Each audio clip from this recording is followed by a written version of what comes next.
13 now left, and there's that head kick, and now there's the knee! There's the knee! Caught him! Borics just caught Pico with the knee! Borics defeats Aaron Pico! Mamma mia! Oh my God!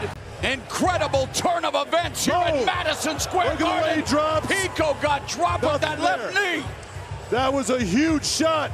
He's starting to try to defend himself, but he's unable to stop what Adam does. That shot right there, look at his arms. Flops down, he is out at that moment. Gets himself back, but it cannot stop what Adam's doing, and that is why. Look at the shots he starts to take. Dan Miragliotta stops the fight. That's a good stoppage by Dan. Huge shot. Again, going after him, and this is why we said Adam Borics is a dangerous fighter.